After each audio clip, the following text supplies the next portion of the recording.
નમસ્કાર, આપ જોઈ રહ્યા છો ન્યૂઝ 18 ગુજરાતી અને હું છું લુબના। સમાચારમાં સૌથી પહેલા વાત દઝાડતી ગરમીની।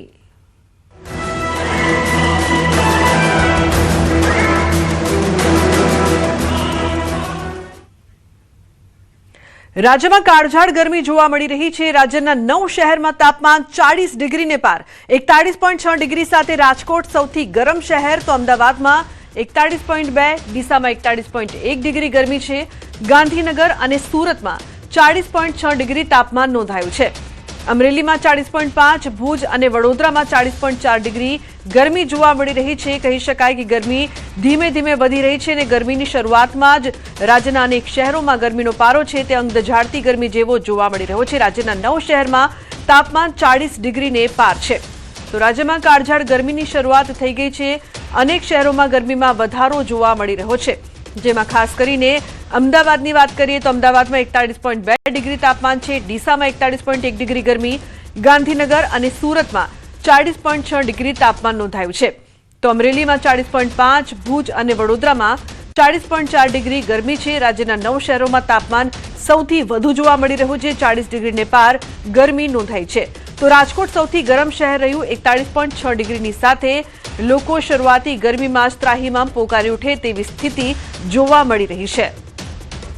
તો રાજ્યમાં કાળઝાળ ગરમીની શરૂઆત થઈ ગઈ છે, અંગ દઝાડતી ગરમી જોવા મળી રહી છે। ખાસ કરીને રાજ્યના 9 શહેરોમાં તાપમાન સૌથી વધારે જોવા મળી રહ્યું છે। તેમાં પણ ખાસ કરીને રાજકોટની વાત કરીએ તો રાજકોટ સૌથી ગરમ રહ્યું છે। તે બાદ અમદાવાદમાં પણ ગરમી વધી છે, 41.2 ડિગ્રી, તો ડીસામાં પણ વધુ ગરમી, અમરેલીમાં 40.5। તો રાજકોટથી સંવાદદાતા હાર્દિક જોશી લાઈવ જોડાય છે વધુ માહિતી આપવા માટે। હાર્દિક, ગરમી તો વધી છે પરંતુ રાજકોટ સૌથી ગરમ શહેર રહ્યું છે, કેવી સ્થિતિ રાજકોટની? ચોક્કસથી સતત બીજા દિવસે રાજકોટ શહેર છે તે શહેર જે છે સૌથી રાજ્યનું ગરમ શહેર રહ્યું છે। હું અત્યારે આપણે રાજકોટ શહેરના મુખ્ય માર્ગો બતાવવાનો પ્રયાસ કરીશ કે અત્યારે અહીંયા આજે છે રાજકોટ શહેરનો રેસકોર્સ રિંગ રોડ છે, અહીંયા સતત ટ્રાફિક જે છે એ ધમધમતો હોય છે, પરંતુ અત્યારે ભારે ગરમીના કારણે જે છે લોકોની અવરજવર ઓછી થઈ ગઈ છે। ખાસ કરીને અનેક લોકો છે તે પણ અત્યારે વાત કરવામાં આવે તો અહીંયા આપણી સાથે કેટલાક રાજકોટના લોકો છે, આપણે એમની સાથે પણ વાત કરીશું। શું કહેશો, આજે તડકો કેવો? તડકો તો બહુ ભયંકર છે, તારે જોવા જેવું નથી, પણ સૂર્યનારાયણ સામું જોવા તો આ ચશ્મા પહેર્યા ને તોય જોવાતું નથી, એટલો તડકો તાપ, ચામડી બરે છે। જોઈ શકો કેવી રીતના ચામડી બધી બરે છે। આ સફેદ કપડા પર કાળું પહેર્યું તો ગરમીના એવા ઓગળી જાય, કેવો તડકો લાગે એ તો વાત જ ન પૂછો। હું બપોર 1 થી 4 તો હું નીકળતો નથી, તડકો એવો હોય છે ને તો નીકળવું તો એ વિચાર કરવો પડે કે કેવી રીતના નીકળવું, તડકો આવો છે એટલે હું 1 થી 4 તો હું લગભગ નથી જ નીકળતો બહાર। અને લોકો જે રીતના રાજકોટના લોકો છે, હું રાજકોટના જે મુખ્ય રાજમાર્ગો છે ત્યાંના દ્રશ્યો આપણે બતાવવા માંગીશ। લોકો છે તે અત્યારે બહાર નથી નીકળતા, જો નીકળે પણ છે તો કાં હેલ્મેટ, ટોપી, ચશ્મા પહેરીને બહાર નીકળે છે, મોઢે જે છે એ કોટન બાંધીને નીકળે છે। રાજકોટ શહેરમાં આટલી જે ગરમી છે તે સામાન્ય રીતે એપ્રિલ મે મહિનામાં પડતી હોય છે, પરંતુ આ વખતે 1 મહિનો અગાઉ જ આક્રમક ગરમી પડી રહી છે। આજનું મહત્તમ તાપમાન છે તે 41 ડિગ્રીની આસપાસ જોવા મળી રહ્યું છે। અત્યારે હું આપણને અન્ય દ્રશ્યો પણ બતાવવા કે લોકો છે તે અત્યારે અહીંથી જે ટ્રાફિક જે છે તે ઘણો ઓછો થઈ ગયો છે, લોકો અહીંથી નીકળવાનું ટાળી રહ્યા છે। ખાસ કરીને 1 થી 3 વાગ્યા દરમિયાન લોકો છે તે ક્યાંક ને ક્યાંક જે છે ઘરમાં બેસી રહેવાનું અથવા તો ઓફિસમાં બેસી રહેવાનું વધારે પસંદ કરતા હોય છે। સાંજના સમયે જે છે લોકો ઘરની બહાર નીકળતા હોય છે ને જે પણ કામ હોય છે તે વહેલી સવારે અથવા તો સાંજના સમયે જે છે એ લોકો પૂરા કરતા હોય છે, પરંતુ બપોરે છે તે લોકો બહાર નીકળવાનું ટાળી રહ્યા છે। જી બિલકુલ હાર્દિક, જે પ્રકારથી જે ગરમી મે મહિનામાં જોવા મળતી હોય છે તે અત્યારથી જ જોવા મળી રહી છે। તંત્ર દ્વારા પણ લોકોને શું અપીલ કરવામાં આવી રહી છે, લોકો શું કહી રહ્યા છે? આ વખતે શરૂઆતી આટલી ગરમી તો મે મહિનામાં શું પરિસ્થિતિ થશે? ચોક્કસથી આ વખતે ઉનાળાની શરૂઆત વહેલી અને આક્રમક થઈ છે। ખાસ કરીને જે તંત્ર છે તે પણ રાજકોટ મહાનગરપાલિકાના આરોગ્ય વિભાગ દ્વારા પણ લોકોને અપીલ કરવામાં આવી રહી છે કે સગર્ભા મહિલા હોય, નાના બાળકો હોય કે વૃદ્ધ લોકો હોય, તેમણે બપોરે જે છે બહાર નીકળવાનું ટાળવું જોઈએ, આ ગરમીમાંથી બહાર નીકળવાનું ટાળવું જોઈએ, નકર લૂનો જે છે લૂ લાગી જતી હોય છે। આ ઉપરાંત સતત જે છે ઠંડા પીણા પણ પીતા રહેવા જોઈએ, વધુમાં વધુ પાણી છે તે પીતું રહેવું જોઈએ, જેથી કરીને ડિહાઇડ્રેશનનો ભોગ છે તે લોકો ન બને। પરંતુ અત્યારે જે રીતના લોકો છે તે સતત જે છે સ્વયં સમજીને જ જે બપોરના સમયે નીકળતા નથી હોતા ને એટલા માટે જ શહેરના મુખ્ય માર્ગો છે ત્યાં સ્વયંભૂ કર્ફ્યુ હોય તેવો માહોલ જોવા મળતો હોય છે. ક્યાંક ને ક્યાંક ટ્રાફિક છે તે જોવા નથી મળતો હોતો. એટલે કે કહી શકાય કે રાજકોટ શહેરમાં જે રાજ્યનું સતત બીજે દિવસે આ શહેર ગરમ શહેર રહ્યું છે તે રાજકોટ શહેરના લોકો માટે પણ ક્યાંક ચિંતાનો વિષય છે. સાથે સાથે આવતા દિવસોમાં શું પરિસ્થિતિ સર્જાશે તેને લઈને પણ લોકો છે તે ચિંતિત જોવા મળી રહ્યા છે. બિલકુલ હાર્દિક, આભાર સમગ્ર માહિતી બદલ. તો રાજ્યમાં કાળઝાળ ગરમીની વચ્ચે રાજકોટ સૌથી ગરમ, અંગ દઝાડતી ગરમી છે. રસ્તાઓ સુમસામ બન્યા છે. ઉનાળાની શરૂઆતમાં જ અંબાજીના માર્ગો સુમસામ બન્યા છે. ભારે ગરમીના કારણે લોકો ઘરેથી બહાર નીકળવાનું ટાળી રહ્યા છે. તો બીજી તરફ અંબાજીના માર્ગો જે સતત ધમધમતા રહેતા હોય છે તે પણ એકલ દોકલ વાહનો સિવાય સન્નાટો જોવા મળી રહ્યો છે. એટલું જ નહીં, અંબાજીના બજારોમાં પણ લોકોની ભીડ જોવા મળતી નથી. વેપારીઓ પણ બપોરના સમયે પોતાના ધંધા આગળ આડશો લગાવીને આરામ ફરમાવે છે. તો વેપારીઓ સાંજના સમયે ઠંડક થાય ત્યારે પોતાના ધંધા ઉપર પરત ફરે છે. અંબાજી યાત્રાધામમાં અત્યારે યાત્રાળુઓનો ઘસારો પણ બહુ જ ઓછા પ્રમાણમાં જોવા મળી રહ્યો છે. સવારથી ગરમીનું પ્રમાણ છે. સ્થાનિક વેપારીઓ બધા જ બપોરે 2 થી 3 કલાક માટે પોતાના રોજગાર બંધ કરીને અને આરામે ઘરે જાય છે આરામ માટે, અને સાંજે ઠંડક જેવું વાતાવરણ છવાયા પછી જ પોતાના ધંધે રોજગાર ફરીથી પરત વળે છે. જે અંબાજી ધામમાં પણ ગરમીને લઈ અને ભારે સન્નાટો જોવા મળી રહ્યો છે. અંબાજીના બજારોમાં પણ સન્નાટો જોવા મળી રહ્યો છે.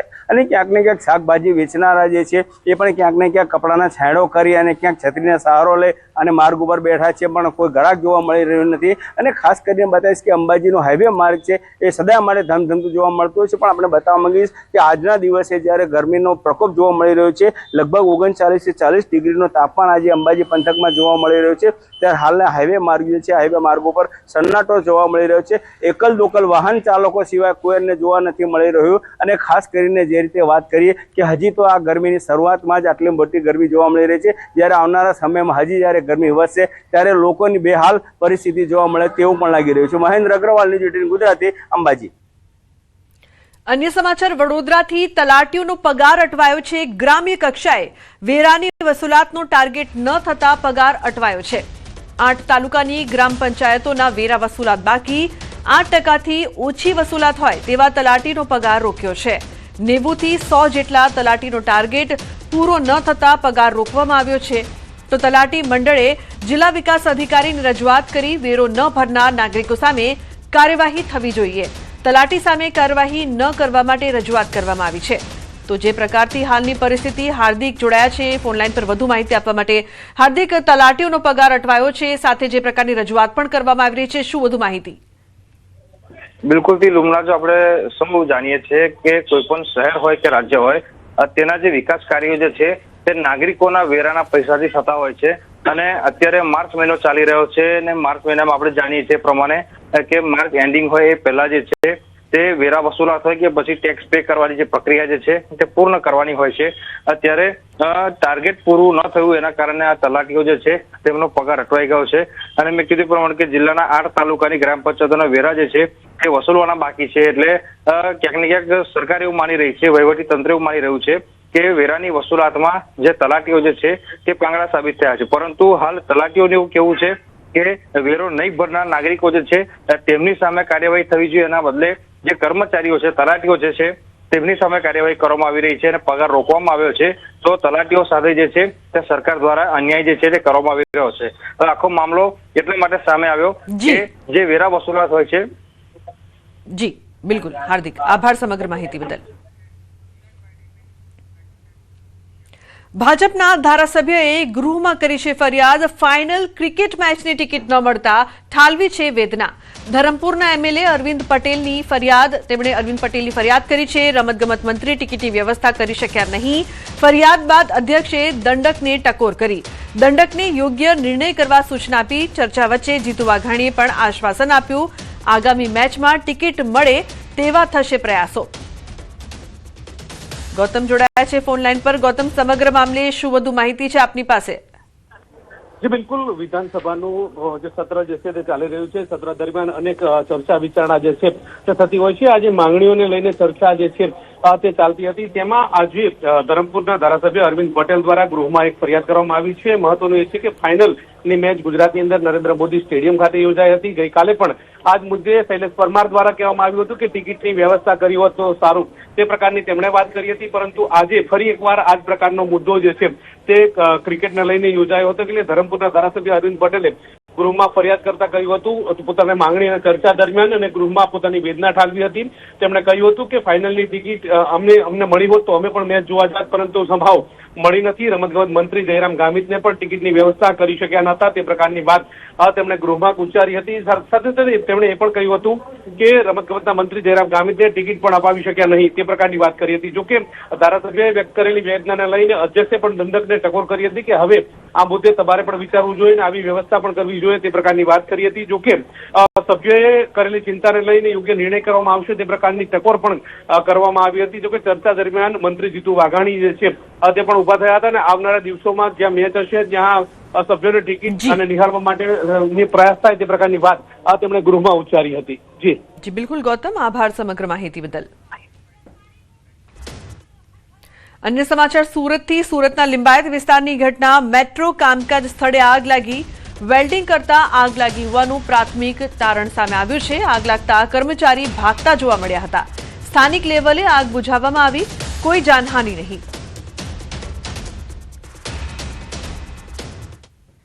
માલવણ પાટડી હાઈવે પર દારૂની હેરાફેરી. સુરેન્દ્રનગર એલસીબીની મોટી કાર્યવાહી. એલસીબીની ટીમે વિદેશી દારૂ સાથે એક આરોપીને ઝડપી પાડી. ઘાસચારાની આડમાં લઈ જવાતો હતો દારૂ, જે ઝડપાયો છે. ₹28.73 લાખનો વિદેશી દારૂ જપ્ત કરવામાં આવ્યો છે.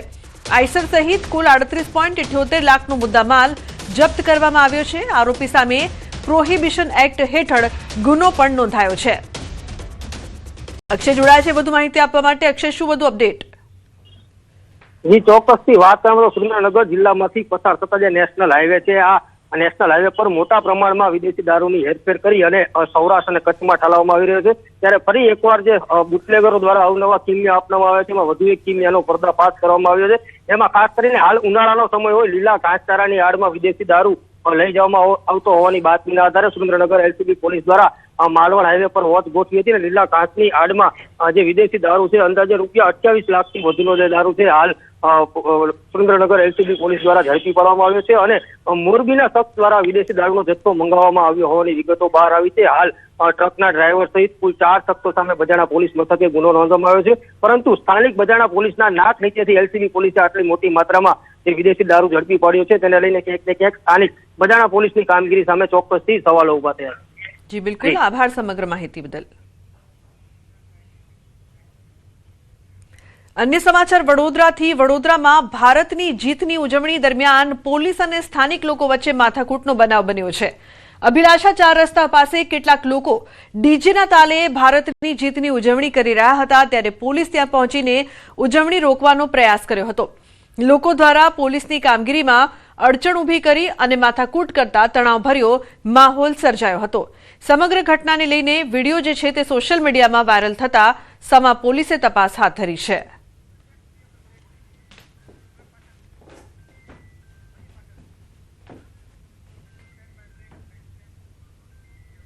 સમાચારનો પ્રવાહ યથાવત રહેશે. હાલ રોકાઈશું એક બ્રેક માટે. આપ જોતા રહો ન્યૂઝ 18 ગુજરાતી.